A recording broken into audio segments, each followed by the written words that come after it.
بسم اللہ الرحمن الرحیم۔ ناظرین السلام علیکم ورحمۃ اللہ۔ ناظرین یہ کتاب معارف القرآن جلد نمبر 2 وی لاگ نمبر 445 ایپیسوڈ نمبر 25 اور پیج ہے 469، سورۃ النساء نمبر 4 اور آیت نمبر ہے 70۔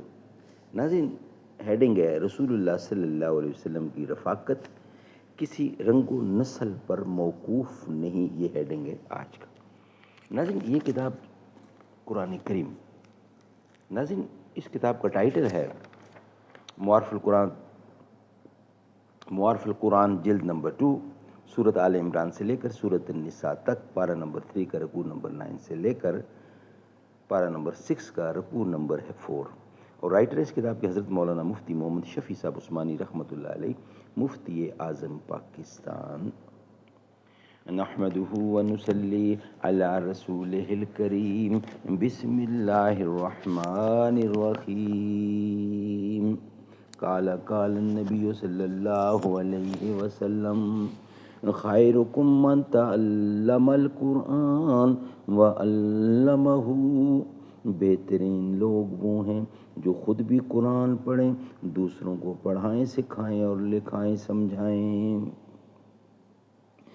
دل سے جو بات نکلتی ہے اثر رکھتی ہے، پر نہیں طاقت پرواز مگر رکھتی ہے۔ کافر کی موت سے بھی لرزتا ہو جس کا دل، کہتا ہے کون اسے کہ مسلمان کی موت مر۔ تعلیم اس کو چاہیے ترک جہاد کی، دنیا کو جس کے پنجہ خونون سے ہو خطر۔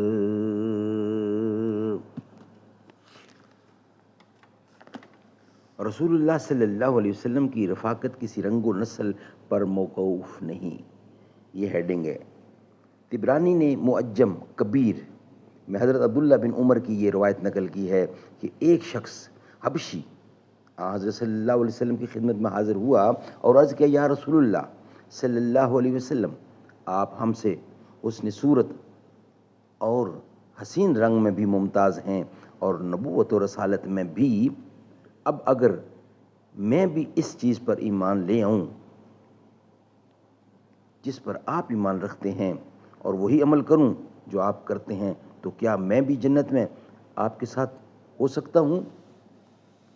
فرمایا حضور صلی اللہ علیہ وسلم نے، ہاں ضرور، تم اپنی حبشیانہ بدصورتی سے نہ گھبراؤ، قسم ہے اس ذات کی جس کے قبضے میں میری جان ہے، جنت میں کالے رنگ کے حبشی سفید اور حسین ہو جائیں گے اور 1000 سال کی مسافت سے چمکیں گے، اور جو شخص لا الہ الا اللہ کا قائل ہو اس کی فلاح و نجات اللہ تعالیٰ کے ذمے ہو جاتی ہے، اور جو شخص سبحان اللہ و بحمدہ پڑھتا ہے اس کے نامہ اعمال میں 1,24,000 نیکیاں لکھی جاتی ہیں۔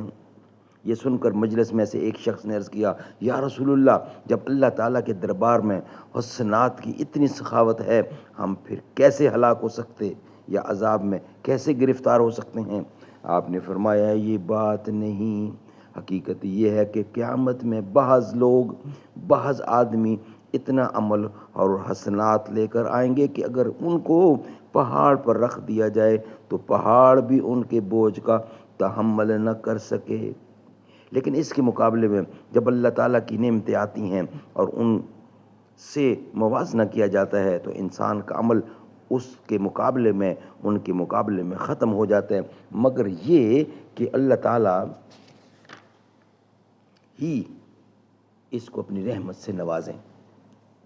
اس حبشی کے سوال و جواب ہی پر سورۃ الدہر کی یہ آیت نازل ہوئی، هل اتی علی الانسان حین من الدہر لم یکن شیئا مذکورا۔ حبشی نے حیرت سے سوال کیا، یا رسول اللہ، میری آنکھیں بھی ان نعمتوں کو دیکھیں گی جن کو آپ کی مبارک آنکھیں مشاہدہ کریں گی۔ آپ نے فرمایا ہاں ضرور۔ یہ سن کر حبشی نو مسلم نے رونا شروع کیا، یہاں تک کہ روتے روتے وہیں جان دے دی، اور آن حضرت صلی اللہ علیہ وسلم نے اپنے دست مبارک سے اس کی تجہیز و تکفین فرمائی۔ سبحان اللہ سبحان اللہ۔ ناظرین، نیکسٹ ویلاگ ہے ہمارا درجات کی تفصیل، وہ ہم آپ کے سامنے رکھیں گے، مگر نیکسٹ ویلاگ کی صورت میں۔ ہرا گنبد جو دیکھو گے زمانہ بھول جاؤ گے، اگر طیبہ کو جاؤ گے تو آنا بھول جاؤ گے۔ نہ اتراؤ زیادہ چاند تارو اپنی رنگت پر، میرے آقا کو دیکھو گے چمکنا بھول جاؤ گے۔ حدیث مصطفیٰ پر جو ہو جاؤ عمل پیرا تو، قسم رب کی کبھی ماں کو ستانا بھول جاؤ گے۔ ہرا گنبد جو دیکھو گے زمانہ بھول جاؤ گے، اگر طیبہ کو جاؤ گے تو آنا بھول جاؤ گے۔